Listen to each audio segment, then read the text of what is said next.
Graça e paz, tudo bem?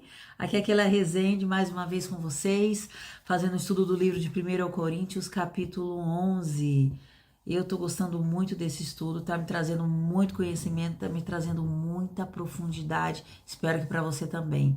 Vamos começar falando sobre o uso do véu, como deve ser o nosso comportamento de adoração em um culto, sobre o uso do véu, sobre o comportamento cristão e adoração. Eu vou começar no versículo 1 do capítulo 11, compartilhar com vocês. Sede meus imitadores, como também sou de Cristo. Eu vos louvo, irmãos, pois em tudo vos lembrais de mim e retendes os preceitos como os entreguei. Quero, porém, que saibas que Cristo é o cabeça do todo homem e o homem é o cabeça da mulher e Deus o cabeça de Cristo. Ele traz um pouquinho da hierarquia que tinha naquela época, sobre Cristo ser o cabeça do homem e o homem o cabeça da mulher, e acima de todos, Deus. Muito interessante. Todo homem que ora e profetiza tendo a cabeça coberta, desonra a sua própria cabeça. Toda mulher, porém, que ora ou profetiza com a cabeça descoberta, desonra a sua própria cabeça, e é como se estivesse rapada. Se a cabeça da mulher é o homem, ela não pode desonrá-lo. Se a mulher não cobre com véu, tosqueia-se também. E se para a mulher é vergonhoso tosquear-se ou rapar-se, que põe o véu. O que fala aqui do véu? O véu é os cabelos. Também são os cabelos.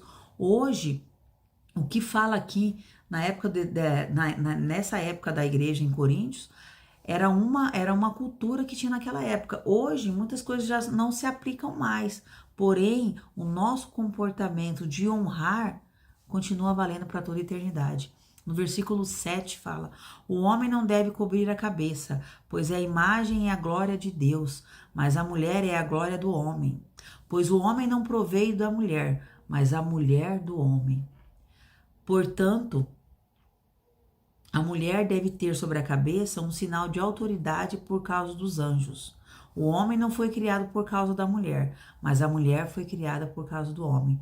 Todavia, nem o homem é independente da mulher, nem a mulher é independente do homem no Senhor.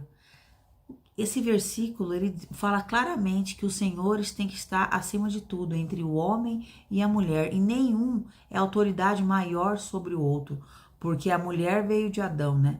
Mas o homem nasce da mulher. Julgai entre vós mesmos, é o próprio que a mulher ore a Deus com a cabeça descoberta? É próprio que a mulher ore a Deus com a cabeça descoberta? É uma pergunta. Ou não vos ensina a mesma natureza que é desonroso para o homem ter cabelo comprido? Então fala da cultura. O homem deve ter o cabelo mais curto, a mulher deve ter os cabelos mais compridos, sobre como se fosse um véu. A mulher deve honrar o homem e o homem deve honrar a Cristo e a Cristo a Deus. Mas ter a mulher com cabelo comprido lhe é honroso, pois o cabelo lhe foi dado em lugar de véu. Olha que lindo, né? Olha que lindo você ter os cabelos, você honrar o seu marido tendo o cabelo comprido. Se contudo alguém quiser ser polêmico, nós não temos tal costume nas igrejas de Deus. Aqui ele faz uma advertência. Se alguém quiser criar polêmica naquele ambiente de adoração, dentro de um culto na igreja, ali não é um ambiente para aquilo. Ali é para a gente honrar a mulher, honrar o homem, ter um comportamento coerente. O homem deve honrar Cristo, também ter um comportamento coerente, desde um comportamento de como se falar, como se portar, mas também como se trajar, mas também como as vestes, como se comportar com o cabelo, como se moldar ali dentro. Então fala muito sobre honra, honrar a mulher, né? O homem ter o cabelo daquela maneira, o comportamento dele ser daquela maneira, que é o principal, ele honra a mulher, e a mulher é submissa ao marido, ela honra o marido com aquilo também. É um símbolo de castidade, de virtude, né? Cobrir a cabeça ou não cobri-la, que no caso do homem, ele não deve andar com a cabeça descoberta nesse caso. O homem não deve cobrir em sinal de respeito ao Senhor. Estamos tendo respeito dentro de um culto, né? Como é o nosso comportamento, né? De honrar a Cristo, em honrar o nosso marido, em honrar a nossa esposa. Eu acho muito interessante essa passagem que nos dá maturidade. É maturidade, é uma hierarquia que ele fala sobre a mulher, sobre a causa da mulher, sobre um ser dependente do outro e ambos dependentes de Deus, ambos são dependentes de Deus. Tudo provém de Deus, é Deus no centro do homem e da mulher. É muito interessante essa passagem.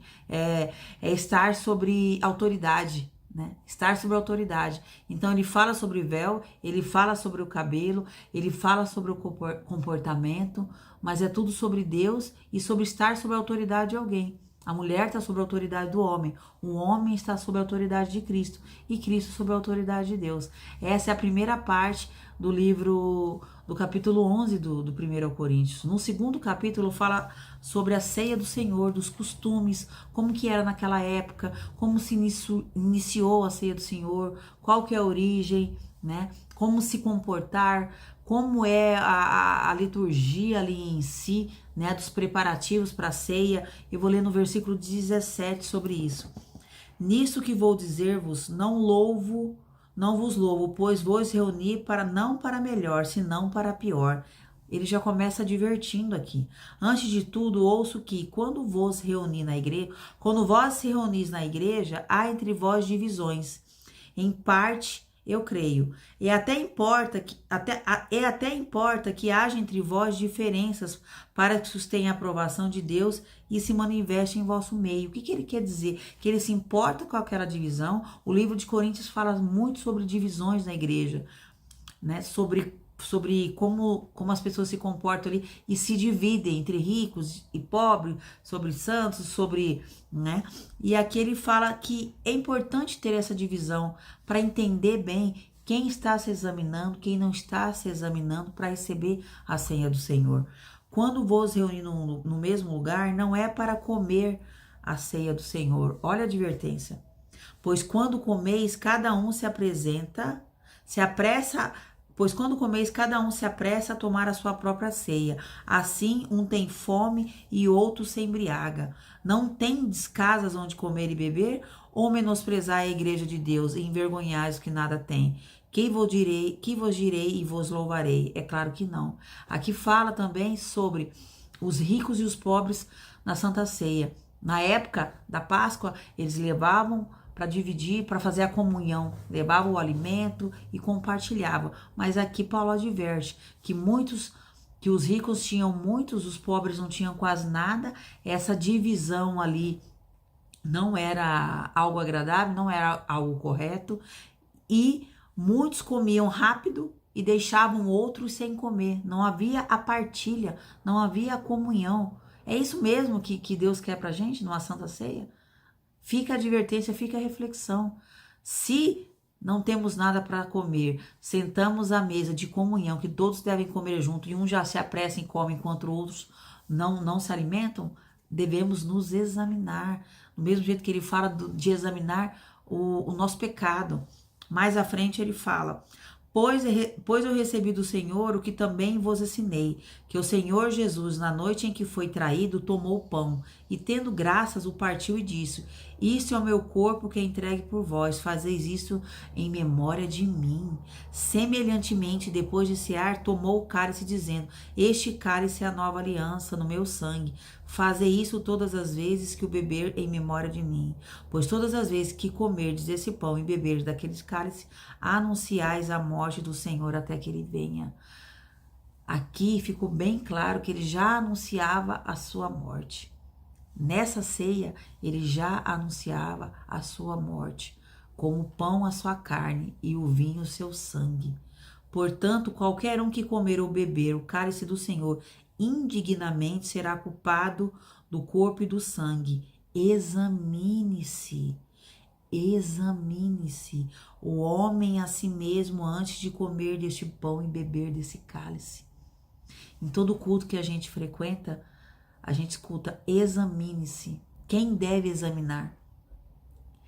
é o outro ou nós mesmos deveremos refletir e entender o que nós temos feito de errado, de pecado, que a gente tem que se autoexaminar e pedir perdão ao Senhor. Ele fala bem claramente no versículo 28, examine-se, pois o que come e bebe indignamente para a sua própria condenação, não discernindo o corpo do Senhor. As pessoas têm que entender que o pão representa o corpo e o vinho representa o sangue do Senhor. Deve haver respeito, deve haver reverência, reverência à ceia do Senhor, se autoanalisando, refletindo, tomando consciência do que temos feito no nosso dia a dia. Temos pecados, estamos pecando, examine-se. Por causa disso, no versículo 30, por causa disso, há entre vós muitos fracos e doentes, e muitos que dormem. Versículo 30. E se, porém, nos julgássemos a nós mesmos, não seríamos julgados. Quando, porém, somos julgados, somos disciplinados pelo Senhor, para não sermos condenados pelo mundo. Quando a gente se examina, quando a gente reflete, quando a gente entende que tem algo que a gente deve confessar, que a gente deve se arrepender verdadeiramente de todo o nosso coração, nós não seremos condenados. O arrependido, há perdão. Deus não irá nos condenar se nós confessarmos. Portanto, meus irmãos, quando vos reunis para comer, esperai um pelos outros. Quando a ceia do Senhor acontece, há uma oração antes do pão e antes do vinho. Se não esperarmos uns pelos outros, essa oração vai acontecer em qual momento? Porque é uma oração para todos. Todos devem esperar e comer em comunhão. Isso é comunhão. A Santa Ceia do Senhor é um momento de comunhão entre os irmãos aqui, lá dentro da igreja, né? Se contudo alguém tiver fome, come em casa, para que não vos ajunteis para a condenação. Quando as demais coisas eu vos instruirei quando estiver convosco. Ele ainda fala, estarei contigo, estarei te orientando, estarei te ensinando. Oh, Deus é maravilhoso, Deus é maravilhoso, como Ele nos ensina, né? Aqui fala, né? Se tiver fome, come em casa, para que não seja condenado, para que você não tome a Santa Ceia antes do outro, para que você não tome a Santa Ceia sem a oração, sem a bênção, sem a comunhão com seu irmão. Dividir, partilhar, consagrar, adorar. É lindo, né? É muito lindo, é muito lindo. Eu tô apaixonada por esse capítulo. Me trouxe uma outra visão que eu tinha antes. Então, sobre a Santa Ceia e sobre o uso do véu, sobre o nosso comportamento e que tudo vem de Deus, tudo provém dele, a orientação vem dele e ele nos orienta pelo cuidado que ele tem conosco, para não sermos condenados, para que haja arrependimento, para que haja mudança na nossa mentalidade, no nosso coração. Oh, Pai, obrigado pela essa palavra. Obrigada, obrigada. Vamos orar. Senhor, te agradecemos mais uma vez por essa palavra que o Senhor nos deste, com todo amor e carinho, com toda orientação que o Senhor colocou dentro desse livro maravilhoso que o Senhor nos deixou de presente para a eternidade.